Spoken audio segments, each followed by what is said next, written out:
Di dalam puasa Ramadan, Bano, ada istilah Lailatul Qadar atau lebih dikenal malam Lailatul Qadar. Nah, itu biasanya itu kan menjelang akhir-akhir puasa atau 1 minggu sebelum hari raya. Nah, sebenarnya Lailatul Qadar itu apa sih, Bano? Menurut pandangan panjenengan? Lailatul Qadri khairu min alfi syahr. Tanazzalul malaikatu warruhu fiha bi'idzni rabbi min kulli amr. Salamun hiya hatta matla'il fajar. Di situ enggak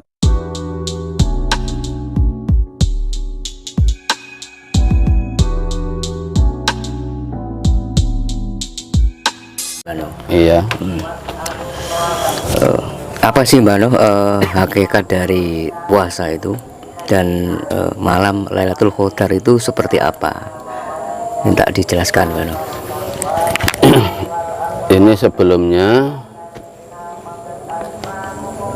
saya jawab yang sesuai Al-Quran. Di depan tadi sudah saya utarakan, agama saat ini itu budaya, tradisi. Jadi dalam melakukan puasa yang tidak ada dalam Al-Quran, itu berarti puasa tradisi. Seandainya Rasulullah pernah melakukan, pasti disebutkan dalam Al-Quran bahwa Rasulullah puasa Ramadan 1 bulan. Mana ayatnya? Kalau memang Anda meyakini tradisi itu, silahkan.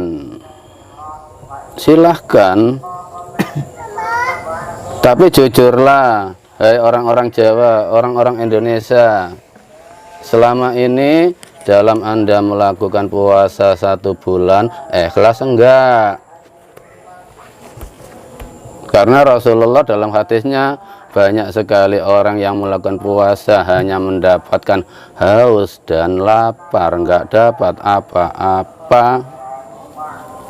Ikhlas enggak? Allah enggak nerima yang enggak ikhlas. Sebetulnya keluar Quran itu mempermudah, tidak mempersulit. Kita dipersulit oleh tradisi. Qurannya jelas, kutiba alaikumusyamu kama kutiba alal ladzina min qablikum la'allakum tattaqun. Mana di situ dicantumkan Ramadan 1 bulan itu mana? Bulannya Ramadan itu mana? Enggak disebutkan. 1 bulan enggak disebutkan. Terus lafadz kutiba kok dimakna diwajibkan, itu dari mana? Mufradnya aja kata artinya menulis. Kalau kutiba itu bahasa mabni majhul, bukan mabni maklum. Kalau kamu tahu nahwu, mabni majhul itu apa? Enggak diketahui. Ada yang tidak kita ketahui karena majhul.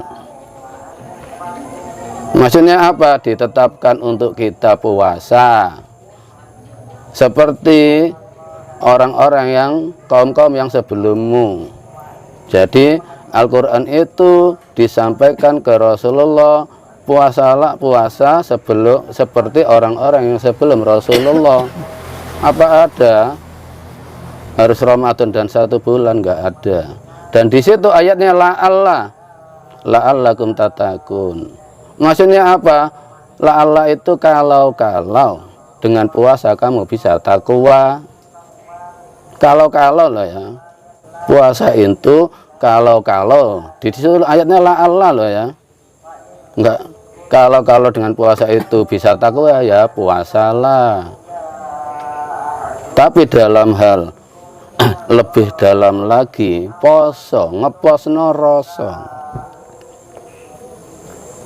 ngeposne rasa, memusatkan rasa kita menghadap Allah. 1 detik aja hati kita tidak ingat pada Allah, maka batallah hidup kita, kafirlah diri kita. Itulah poso. Dalam perilaku hidup kita, genah kiblate, tahu kiblatnya untuk menghadap Allah. Hidup ini untuk menghadap Allah. 1 detik aja kita lalai tidak menghadap Allah, kafirlah kita. Itu kalau yang dalam lagi. Di dalam puasa Ramadan, Bano, ada istilah Lailatul Qadar atau lebih dikenal malam Lailatul Qadar.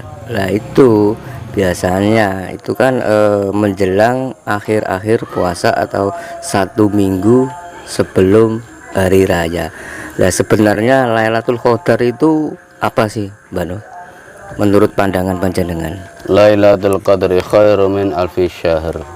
Tanazzalul malaikatu warruhu fiha bi'idzni rabbi min kulli amr. Salamun hiya hatta matla'il fajar. Di situ enggak ada ayatnya kalau Lailatul Qadar itu jatuh malam ganjil sebelum hari raya. Itu hayalan, kamu diberi mimpi. Kalau puasanya enggak bersamaan, bingung, jangan mimpilah. Lailatul Qadri khairu min alfi syahr. Lailatul Qadar itu lebih baik daripada 1000 bulan. Apa niat hidup kita itu berikan pada Allah, percayakan pada Allah, bersinarlah hati kita tiap hari kita Lailatul Qadar. Tanazzalul malaikatu warruhu fiha. Ini loh, berserah diri kita, jasad dan hati hanya untuk menyembah Allah. Turun seperti turunnya malaikat, tunjuknya roh dan raga kita ke Allah. Hatta matla'il fajar. Berarti kalau gitu yang disebut Lailatul Qadar itu kita tidak harus menunggu bulan Ramadan, Bano? Ya kalau mau menunggu silahkan. Berarti kalau saya ya tiap hari Lailatul Qadar. Oh gitu. Tunggu aja tunggu aja. Lucu kok ya mau didongengin orang ngayal. Hidupmu terbawa ngayal, sadar enggak selama ini ngayal? Enggak ada. Iya kalau cuaca terang, katanya ciri-cirinya itu angin itu silir-silir membuat kita ngantuk, bintang terang benerang. Kalau musim hujan gini mendung peteng berarti nggak pernah Lailatul Qadar. Mimpi. Ini ada yang tanya lagi, Mbak No, bagaimana cara memilih tarekat atau ajaran yang benar? Ada yang bilang kalau orang yang bertasawuf tapi tidak bertarekat itu 0. Orang bertoriko tapi tak bertasawuf juga 0. Itu maksudnya bagaimana, Mbak No? Itu teori orang-orang yang bingung. Karena apa? Menempati tuntutan bukan tuntunan. Jadi mereka apa? Berimajinasi, berpendapat dengan otaknya masing-masing. Dalam Al-Quran nggak ada tasawuf, nggak ada harus bertorikot, nggak ada. Itu kan orang bingung. Torikot itu artinya jalan-jalan untuk menyembah Allah, dan mereka pada posisi masing-masing, versi mereka masing-masing. Orang yang disebut tasawuf masih betul sebutan. Ke Allah kalau saya pribadi nggak butuh sebutan, karena di Allah, di Al-Quran hanya ada iman apa kafir. Kadangkala misalnya ada orang yang disebut wah dia tasawuf, ya tata busananya seperti orang gila karena dianggap jadab ya. Jadab itu artinya gila ke Allah, nggak pernah mandi, compang-camping. Ada nggak ke Allah macam orang gila itu? Rasulullah aja nggak pernah. Biar apa diakui jadab? Nggak ada ceritanya orang ke Allah nggak sadar itu. Ada nggak orang gila ke Allah itu? Itu hanya ingin diakui manusia. Dan yang disebut tasawuf katanya nggak mau duniawi, tidurnya di apa? Bambu, nggak mau kasur. Itu orang koclok. Nah, tidur di kasur enak kok nggak mau. Biar apa? Biar menjadi dongeng. Oh dia nggak pernah tidur, dia tasawuf, dia itu tasrawuf, tidur aja. Kadangkala yang tingkat kecil ditunjuk sebagai imam musola aja besok sudah kalungan serban, biar dicap panggil apa, Pak Yai. Hidupnya hanya untuk menghadap manusia, nggak pernah menghadap Allah kalau masih butuh sebutan.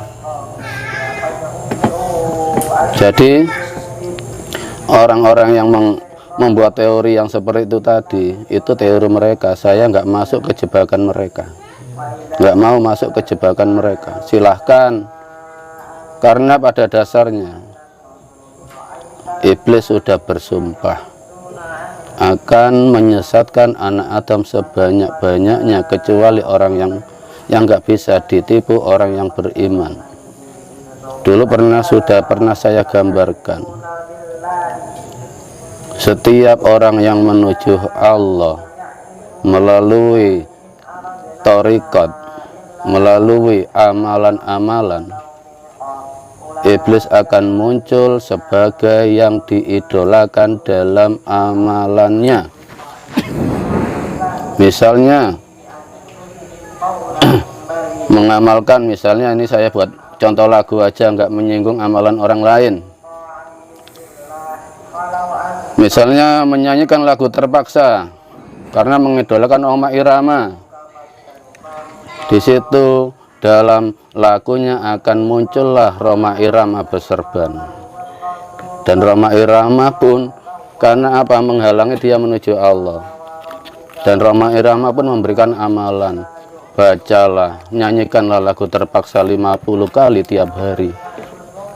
Dan dia mengamalkan, akhirnya apa, sakti, kaya. Mereka nggak sadar menyanyi lagu terpaksa 50 kali tiap hari itu membuka pintu hatinya untuk dimasuki iblis yang mengaku Rhoma Irama. Akhirnya apa? Yang diyakini Rhoma Irama bukan Allahnya, sehingga menularkan pada pengikutnya, baca nyanyikan lagu terpaksa, kamu akan makmur seperti saya. Imannya pada lagu terpaksa apa Allah? Sadar nggak? Ada yang menyanyi lagunya Mansur S, muncul Mansur S. Dia memberikan apa?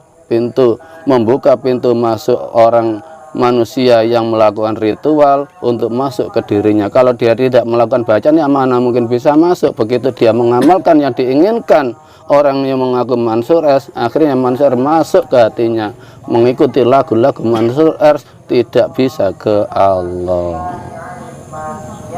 Tersiksa dia. Bisa diterima. Ya, bolehkah kita belajar tasawuf sementara syariat kita belum sempurna?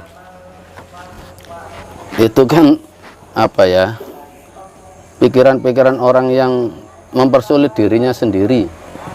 Sebetulnya nggak apa-apa ya, Mbak? Ya nggak apa-apa, silakan. Yang penting tujuannya Allah. Terus belajar tasawuf itu gimana? Saya saja nggak tahu belajar tasawuf itu gimana ya. Saya nggak tahu. Yang ada hidup saya menuju Allah itu aja. Dan butuh pembimbing itu aja kok. Nggak perlu saya harus belajar tasawuf. Makan nggak boleh ada yang ada nyawanya. Makan debok aja. Itu ritual apa itu?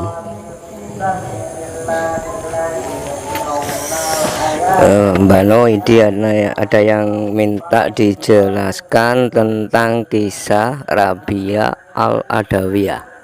Rabi'atul Adawiyah. Saya nggak begitu paham sejarahnya. Dia kan wali perempuan ya. Iya betul. Terus terang saya nggak tahu sejarahnya. Saya nggak pernah pernah mengaji, pernah membaca. Saya lupa karena sudah puluhan tahun nggak membaca. Saya sudah